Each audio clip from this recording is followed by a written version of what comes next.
नमस्कार मंडळी, साई प्रभा या चॅनलमध्ये आपलं स्वागत आहे। मंडळी, आजच्या व्हिडिओमध्ये आपण पाहणार आहोत की वसुबारस पूजा कशी करावी, गाय वासरू घरात नसल्यास पूजा कशी करावी, वसुबारसेला कोणते नियम पाळावेत याची आपण या व्हिडिओमध्ये माहिती जाणून घेणार आहोत। तर व्हिडिओ संपूर्ण जरूर पहा। तर मंडळी, दिवाळीची खरी सुरुवात वसुबारसपासून होते। धनत्रयोदशीच्या आदल्या दिवशी म्हणजेच गोवत्स द्वादशीला हा सण साजरा केला जातो। या दिवशी गायीची पूजा केली जाते। हिंदू धर्मामध्ये गायीला अत्यंत पवित्र मानले जाते। असं म्हणतात की गायीमध्ये 33 कोटी देवता वास करतात, त्यामुळे हिंदू धर्मात गायीला पूजनीय मानले जाते। आश्विन कृष्ण हे द्वादशीस म्हणजेच गोवत्स द्वादशीस वसुबारस हा सण साजरा केला जातो। या दिवशी गोधनाची पूजा केली जाते। समुद्रमंथनाच्या वेळेस 5 कामधेनू उत्पन्न झाल्या, त्यापैकी नंदा नामक धेनूस उद्देशून हे व्रत केले जाते। या दिवशी अनेक जन्माच्या कामना पूर्ण व्हाव्यात याकरिता वासरासहित गायीची पूजा केली जाते। भरपूर कृषी उत्पादन व्हावे, आपल्या मुलाबाळांना चांगले आरोग्य मिळावे व सुख लाभावे म्हणून ही पूजा करतात। आपल्याला वसुबारसेपासूनच दिवाळीचा पहिला दिवा लावायचा आहे आणि दिवाळीचे स्वागत करायचं आहे। आपण देवी लक्ष्मीला गायीच्या रूपात बघतो, तुळशीच्या रूपात बघतो किंवा आपल्या घरामध्ये जी काही धनसंपत्ती असते तिच्या रूपात आपण बघतो। आश्विन कृष्ण द्वादशी, जिला आपण गोवत्स द्वादशी किंवा वसुबारस या नावाने ओळखतो, आपल्या हिंदू धर्मामध्ये गायीला महत्त्वाचे स्थान दिले गेले आहे। पौराणिक कथांमध्ये नेहमीच आपल्याला ऐकायला किंवा वाचायला मिळतं की गायीच्या पोटामध्ये 33 कोटी देवांचे वास्तव्य आहे, त्यांचं स्थान आहे। तर त्या सर्व देवी देवतांचा सन्मान म्हणून वसुबारसेच्या दिवशी गायीची तिच्या पाडसासह संध्याकाळी पूजा करण्याची पद्धत आहे। संध्याकाळी म्हणजे ज्या वेळेस आपण देवाजवळ दिवा लावतो, ज्या वेळेस असं म्हटलं जातं की आता आपल्या घरामध्ये लक्ष्मी येण्याची वेळ झालेली आहे, तिन्ही सांजा झालेल्या आहेत आणि वेळेचे विचाराल तर संध्याकाळच्या 6:30 ते 7:30 वाजेच्या दरम्यान तुम्हाला गायीची तिच्या वासरासह पूजा करायची आहे। तर तुमच्या लक्षात आलं असेल की वसुबारसेला फक्त गायीची पूजा करण्याला महत्त्व नाही, तर गायीची तिच्या वासरासह म्हणजे माय लेकरांची पूजा करण्याला अतिशय महत्त्व आहे। याचं कारण म्हणजे घरामध्ये लक्ष्मीचं आगमन व्हावं या हेतूने सुद्धा गाय वासराची पूजा केली जाते। तर वसुबारसेच्या दिवशी काय काय करावे याबद्दलची माहिती जाणून घेऊया। वसुबारसेच्या दिवशी सकाळी लवकर उठायचं आहे। तुम्हाला तुमची स्वच्छतेची कामं करून घ्यायची आहेत। या दिवसापासूनच तुम्ही अभ्यंकर स्नानाला सुरुवात केली तरीसुद्धा चालतं। बरेच जण या दिवशी व्रतसुद्धा करतात। ज्यांना अपत्य प्राप्ती नाही किंवा जे दाम्पत्य निपुत्रिक आहेत त्यांनीसुद्धा या दिवशी व्रत केलं तर नक्कीच त्यांना पुत्र प्राप्ती किंवा त्यांना संतान सुख भेटू शकतं। बरेच जण आपल्या गाई गुरांसाठी किंवा आपल्या घरातील मुलाबाळांसाठी हे व्रत करतात। प्रामुख्याने महिलांचा सहभाग यामध्ये जास्त असतो, पण शेतकरी लोक त्यांना गाय वासरा आणि त्यांची जी पाळीव जनावरं आहेत, जी शेतीसाठी उपयुक्त आहेत किंवा ज्यांच्या दुधामुळे तुमचं घर समृद्ध राहतं, तर अशा गाय वासरांच्या प्रती कृतज्ञता व्यक्त करण्यासाठी बरेचसे शेतकरी पुरुषसुद्धा या दिवशी उपवास करतात। हाही प्रश्न येऊ शकतो की वसुबारसेचा जो उपवास आहे तो फक्त शेतकऱ्यांनीच करायचा का? तर असं अजिबात नाही।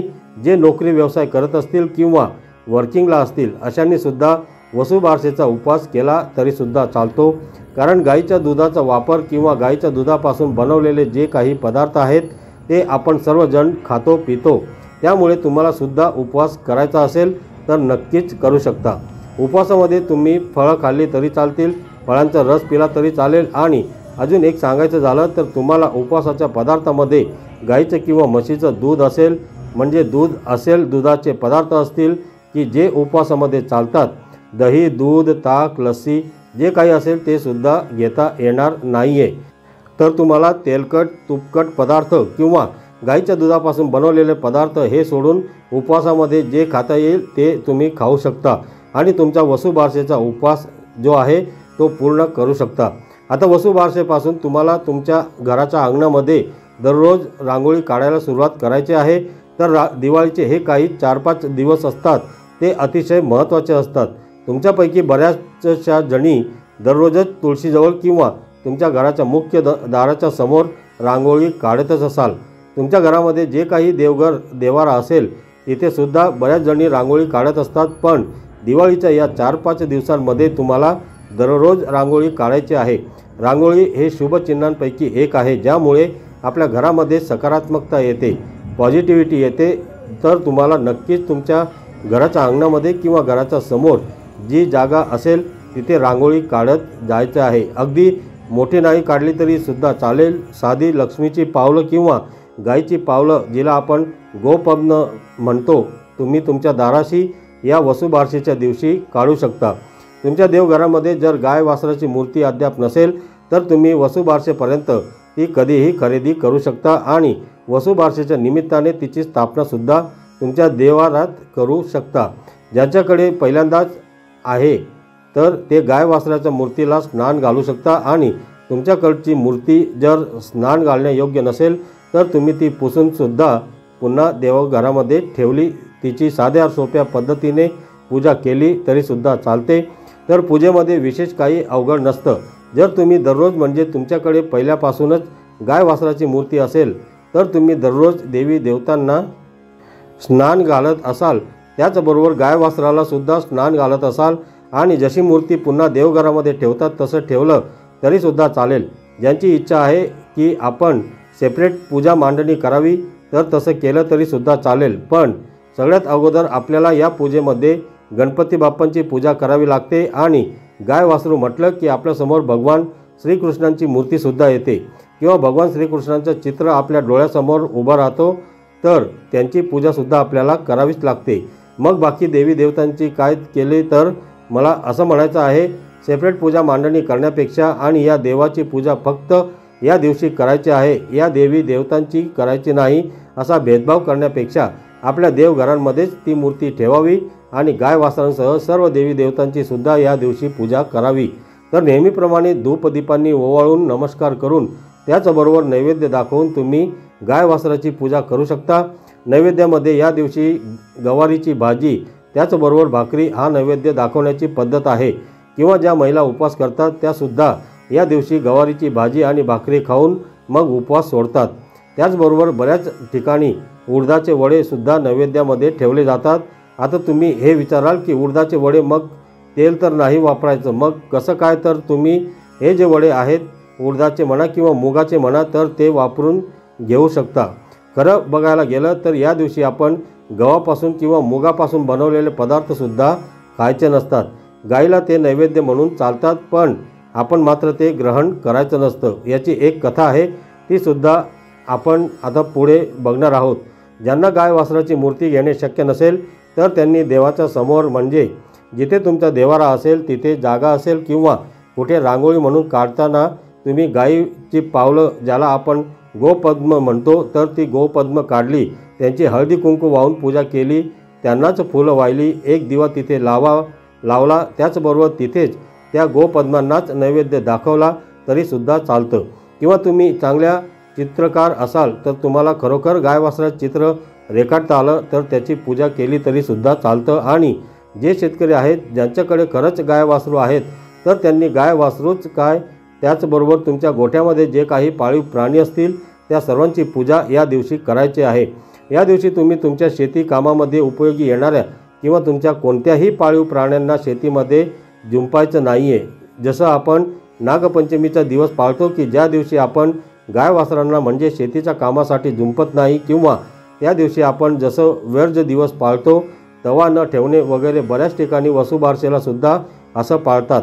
जसं आपण पोळ्याच्या दिवशीसुद्धा बैलांची सेवा करतो, त्यांना शेतीच्या कामाला जुंपत नाही आणि त्या दिवशी आपण गायीची सुद्धा पूजा करतो, त्याचप्रमाणे वसुबारसेच्या दिवशी गायीची वासरासह पूजा केली जाते।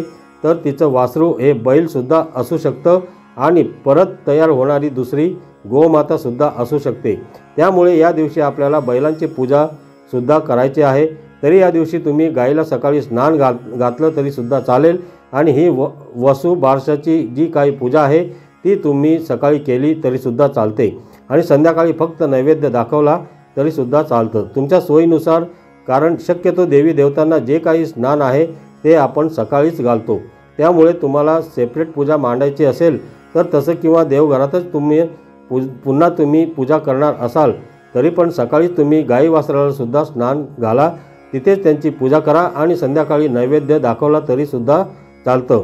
सकाळच्या नैवेद्यामध्ये फक्त फळं ठेवली तरीसुद्धा चालतं आणि ज्यांच्याकडे खरोखर म्हणजे जिवंत गाय वासरू आहेत तर त्यांनीसुद्धा गाईला स्नान घालताना हळदीच्या पाण्याचा वापर करून स्नान घातलं किंवा त्यांच्या पायाशी म्हणजे गाय हात लावू देत नसेल किंवा तर तिच्या पायाशी किंवा तिच्या कपाळावर तुम्ही चंदनाचा टिपका लावायला अजिबात विसरू नका। तर गाईला नैवेद्य देताना तुम्हाला गव्हापासून बनवलेले पदार्थ म्हणा किंवा असे पदार्थ तुम्ही गाईला या दिवशी द्या की ज्यामध्ये तेल तूप यांचा वापर नसेल। शक्यतो जे काही पाळीव प्राणी असतात त्यांना तेलकट तुपकट पदार्थ कधीच देऊ नये। प्राण्यांची पचनसंस्था वेगळी असते आणि माणसाची वेगळी असते, त्यामुळे तेलकट तुपकट पदार्थ शक्यतो प्राण्यांना देत जाऊ नका। तुम्ही भिजवलेली डाळ वगैरे ते सुद्धा देऊ शकता, पण तेलकट पदार्थ देऊ नका। कारण इतर दिवशी समजा तुमच्याकडे कधी काही अन्न उरलं किंवा शिळे पदार्थ असले ते तुम्ही गाय वासराला किंवा कोणत्याही पाळीव प्राण्याला देत असाल, पण या दिवशी वसुबारसेच्या निमित्ताने शिळे पदार्थ तरी गाय वासरू असेल किंवा कोणताही प्राणी तर त्याला देऊ नका।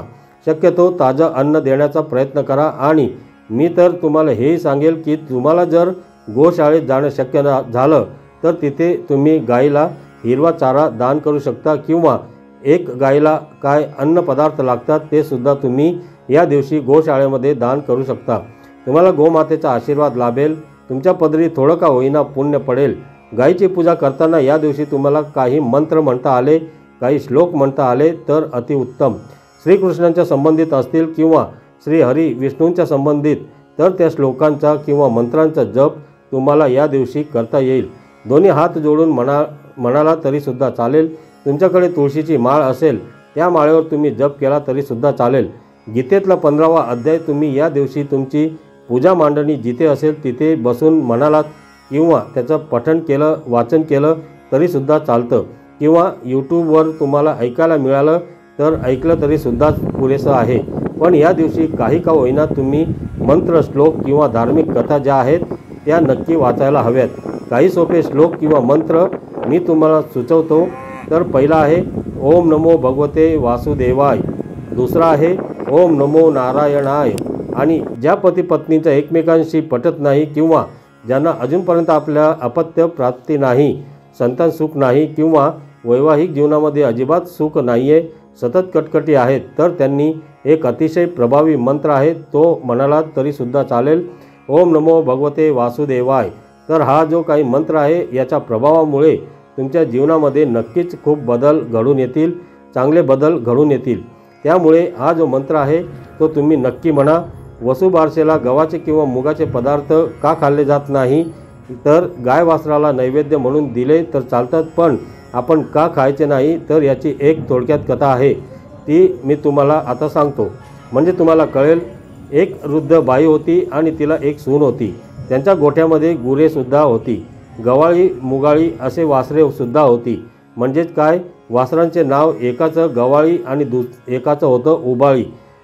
एक दिवस ती सासू शेतावर जाते आणि सुनेला सांगते की गवाळे मुगाळे शिजवून ठेव। खरं म्हणजे तिला असं सांगायचं होतं की गहू आणि मूग शिजवून ठेव किंवा त्यापासून तिने जो काही अन्नपदार्थ बनवायला लावलेला होता तो करून ठेव। पण सुनबाई अर्थ वेगळाच घेते, ती गवाळी आणि मुगाळी यांना मारून त्यांचं मांस शिजवते, म्हणजे त्या वासरांचे मांस शिजवते। जेव्हा सासू घरी येते तेव्हा तिला सगळा प्रकार समजतो आणि सासू सुना दोघेही घाबरून जातात। सासू देवासमोर धरणे धरून बसते, म्हणजेच काय, देवाला विनवू लागते, देवा तू कोपू नकोस, माझी सून अजान आहे, तिचा अपराध पोटात घाल, माझी वासरं जिवंत कर। देवाने त्या वृद्ध बाईचा निर्धार पाहिला आणि सायंकाळी गाई रानातून चारा खाऊन परत येईपर्यंत वासरे जिवंत केली। मग त्या वृद्ध सासूने गाय वासराची पूजा केली, त्यांना गोडाधोडाचा नैवेद्य खायला घालून मगच ती जेवली। तरी या कथेचे तात्पर्य काय आहे, या कथेपासून आपण काय घ्यायचं? मोठी माणसं किंवा आपली जी वडीलधारी माणसं आहेत ती आपल्याला जे काही सांगतात किंवा बऱ्याच वेळा आपले वडीलधारे आपल्याला घरातील ज्येष्ठ व्यक्ती आपल्याला जे काही सांगतात आपल्याला त्याचा राग येतो किंवा त्यांचं बोलण्याचं वाईट वाटतं, पण ते कधीही वाईट वाटून घ्यायचं नाही।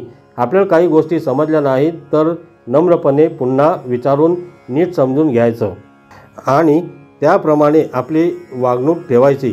तर या कथेद्वारे अजून एक गोष्ट अशी लक्षात येते की वृद्ध सासूने झालेल्या चुकीबद्दल आपल्या सूनबाईला शिक्षा केली नाही।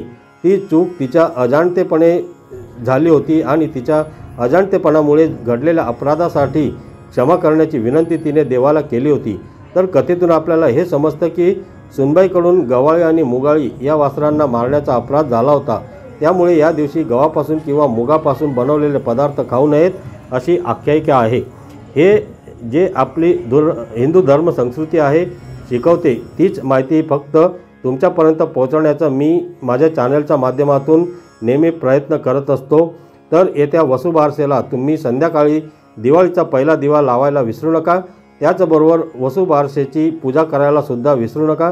तेवढेच गोमातेची सेवा करण्याचे पुण्य तुमच्या पदरी पडेल आणि जिथे तुम्हाला गायीवर किंवा गायीसारख्या पाळीव प्राण्यांवर कुठे अत्याचार घडताना दिसून येत असेल तर तो सुद्धा तुम्ही वेळीच थांबवा किंवा त्यासाठी मदत करायला अजिबात विसरू नका। हाच संदेश मी तुम्हाला या व्हिडिओतून देत आहे, कारण खरा जो त्याग आहे तो आपण गायीकडून शिकायला हवा।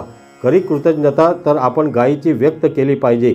गायीच्या दुधापासून कितीतरी पदार्थ बनवले जातात। तूप म्हणा, दही म्हणा किंवा मिठाई असे असंख्य नाना प्रकारचे पदार्थ या गायीच्या दुधापासून बनवले जातात। त्याचबरोबर गायीचे शेणसुद्धा किती उपयोगी आहे। जेव्हा फरशी वगैरे नव्हती तेव्हा सारवायला किंवा भिंती लेपण्यासाठी सुद्धा शेणाचा वापर व्हायचा।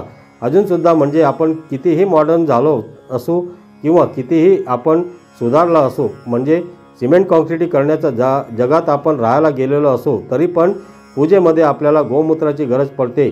आपल्यापैकी बऱ्याच जणी हळदीचे लेपन करतात, तर त्यामध्ये सुद्धा गोमूत्राचा वापर केला जातो। गोमूत्र असेल, पंचगव्य असेल, शेणाच्या गौऱ्या असतील, धूप वगैरे जे काही असेल ते सगळं गायीच्या शेणापासून बनवले जातात। त्याचबरोबर गाय एखाद्या वासराला जन्म देते, त्यापासून जर बैल तयार होत असेल तर बैलसुद्धा नंदीचं रूप आपण बघतो, म्हणजे बैलाला आपण नंदी म्हणतो। भगवान शिव शंकराचे वाहन म्हणतो, तर ते सुद्धा देवासमान आहे आणि हे बैलसुद्धा शेती कामासाठी किती उपयोगी आहेत, तर हे सगळं गायीच्या कृपेमुळेच आहे। त्यामुळे आपल्याला या गायीचा आदरभाव ठेवून या दिवशी तिची पूजा करायची आहे। गायीप्रती कृतज्ञता म्हणून हा सण साजरा केला जातो। स्त्रिया आपल्या मुलाबाळांच्या चांगल्या आरोग्यासाठी व सुख समृद्धीसाठी ही पूजा करतात। यावेळी गोमातेची प्रार्थना करावी। सर्वांना आनंद देणाऱ्या हे नंदिनी गोमाते, सर्व देव तुझ्या ठाई निवास करतात, म्हणून तू सर्व देवमयी, सर्व देवांनी तुझा गौरव केलेला आहे, तेव्हा हे गोमाता आमच्या इच्छा पूर्ण कर। आता थोडक्यात आढावा घेऊया। असा साजरा करावा वसुबारस हा सण। या दिवशी संध्याकाळी गाय आणि वासरू यांची पूजा करावी। गायीच्या पायावर पाणी टाकावे, गायीला हळद कुंकू फुले अक्षता वाहून फुलांची माळ घालावी, वासराची अशा रीतीने पूजा करावी। निरांजनाने ओवाळून घ्यावे, गायीच्या अंगाला स्पर्श करावे, गाय वासराला गोळा दवडाचा नैवेद्य दाखवावा, नंतर गायीला प्रदक्षिणा घालावी। जवळपास गाय उपलब्ध नसल्यास घरी पाटावर रांगोळीने किंवा तांदळाने गाय वासराचे चित्र रेखाटावे व पूजा जरूर करावी। या दिवसाचे काही नियम आहेत ते पाहूया। स्त्रिया या दिवशी दिवसभर उपवास करतात। या दिवशी गहू मूग खात नाही। स्त्रिया बाजरीची भाकरी आणि गवारीच्या शेंगाची भाजी खाऊन या दिवसाचा उपवास सोडतात। या दिवशी दुधाचे पदार्थ, तळलेले पदार्थ आपण खात नाहीत। या दिवशी तव्यावर बनवलेले पदार्थही खात नाहीत। तर मंडळी, ही माहिती तुम्हाला कशी वाटली कमेंट करून नक्की सांगा आणि हा व्हिडिओ जर तुम्हाला आवडला असेल तर या व्हिडिओला लाईक करा, शेअर करा आणि आपल्या या चॅनलला सबस्क्राईब जरूर करा। धन्यवाद।